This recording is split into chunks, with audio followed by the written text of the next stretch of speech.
Before we start, if you guys enjoy spooky stories about rules, horror, or time travel, for the time being, be sure to drop a subscribe if you enjoy this content. Let's get into the story.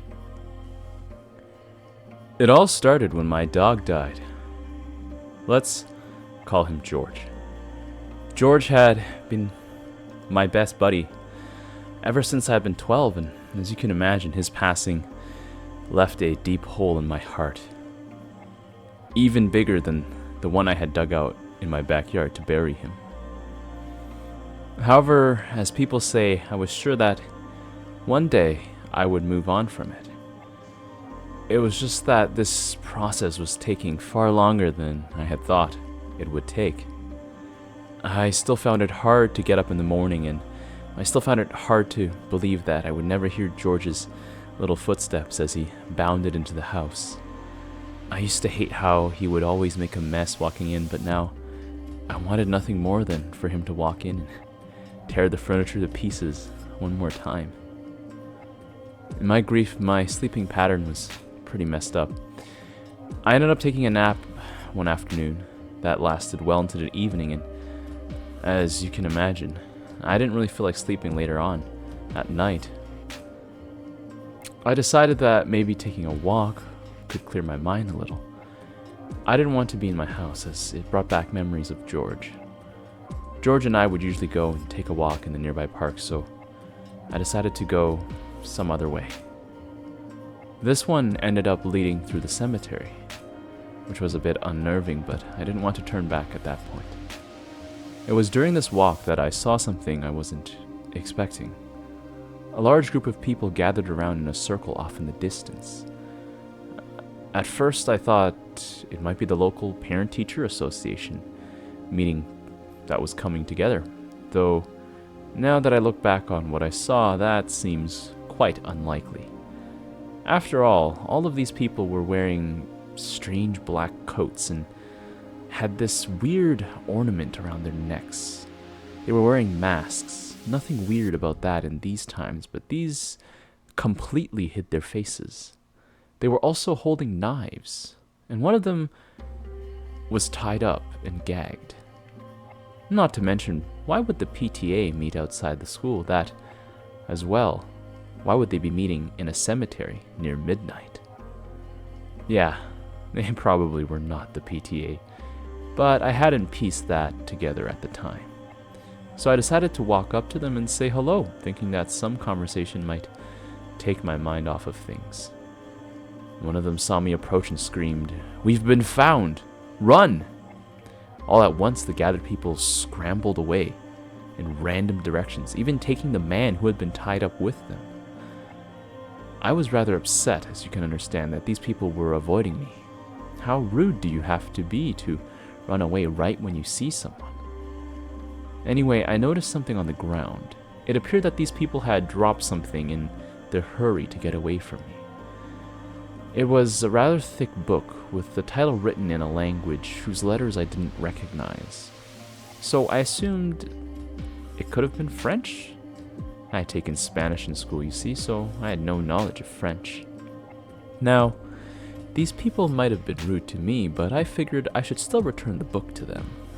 The only thing I didn't know were who these people were, and the book didn't have an owner mentioned on its cover. Well, it's definitely not a nice thing to go through someone else's belongings. This could have been someone's diary for all I knew after that. I did want to return it to its owner, and as I had no clue who it was, I began to read through it. The text inside was also in that strange language, but someone had scribbled out what I guessed were translations in English. The handwriting even seemed a little familiar, but I chose to ignore it at the moment, as my attention got to a page about something called necromancy. Apparently, it was possible to bring back to life someone or something as a zombie. This immediately piqued my interest, as it meant that I might be able to see George again. I decided that I could hold back on giving the book back for now. I wanted to see if it was possible to bring back George. I was sure whoever owned the book didn't need it back urgently or anything. Of course, I wanted to be sure about what I was doing first. I called my local vet's office the next morning to ask about his medical opinion on bringing back an animal with dark magic. They hung up pretty quickly. Sadly, both the WHO and the CDC didn't have any information on this, so I just decided to go ahead with it anyways. Now, the whole thing required some ingredients, which I couldn't exactly find on Amazon or even eBay, so it took some time to get them all together. When I was done and the next new moon rolled around, I stood outside over George's grave and read out the incantation written in the book after I placed the reagents over the grave. At first, nothing happened, so I was kind of disappointed. But then I heard something. It sounded like a muffled scratching beneath the earth. I began clearing it off and eventually came upon a wriggling paw. A while later, and I had unearthed George. He was a bit decomposed, but surprisingly, he didn't smell at all. He barked happily as he saw me, and I saw that he recognized me. Yeah, there were a couple of issues. For one, George seemed to reject everything that I wanted to feed him. I suppose he was undead, so I wasn't sure if this was an issue. Secondly, he was a lot more aggressive, at times trying to bite my head. He never succeeded, though. But I just thought this aggression was a side effect of having been buried. After all, I think I'd be a bit cranky too if I was buried underground for a few weeks. I decided to ignore these small flaws and instead spend as much time as I wanted with George. I can't describe to you how amazing it was to finally be with him after having lost him. It felt as if I was whole again. Aside from a few violent outbursts, he was just as playful as he had always been. While it was nice playing around with George, I remembered the book and the fact that I was supposed to return it. See, I had said that I sort of recognized the handwriting. I thought it belonged to my neighbor John, and so I showed up at his house holding the book.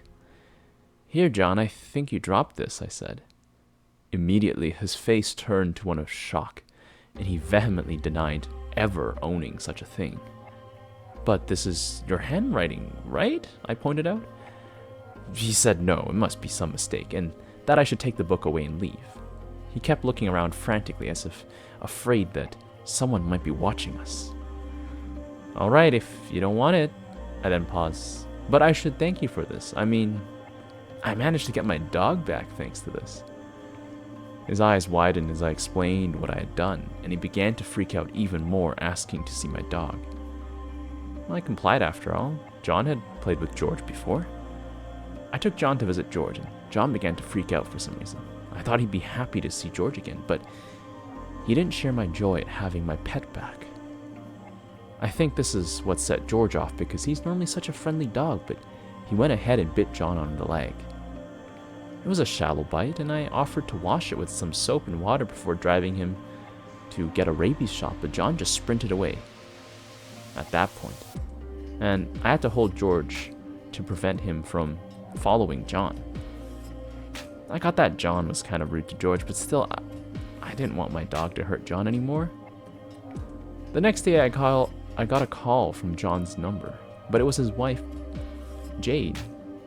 She told me how John had been acting weird ever since he had come with me to see George, and she was asking if he had taken drugs or something. I asked her what he was doing that was so weird, and she said that his skin was now grayer, and he had bitten her last night in bed. I told her I thought that was kind of kinky. Not that I would be uncomfortable with that, but if it was what got the two of them going, then I had no real business judging them for it. For some reason, she got frustrated when I said this, and she hung up on me. Things have gotten progressively weirder over the weeks since then. My town has been put into lockdown for the past 3 days. I thought it was the virus that's been going around the world lately, but it seems to be something different. People have been whispering about zombies, but they've hushed up now that the military's been involved and has stationed troops here. I hear gunshots occasionally throughout the day, and so I had to move George inside since he gets agitated easily by loud sounds. I won't lie, I'm getting kind of scared now. I haven't heard from John or Jane for a couple of days, and they aren't picking up their phone. And I can't help but feel that somehow I might be responsible for all that's happening. But even if there is a zombie apocalypse, not all zombies can be bad, right? I mean, George is a zombie and he seems to be fine for the most part. I really hope the military doesn't feel like they have to take George away.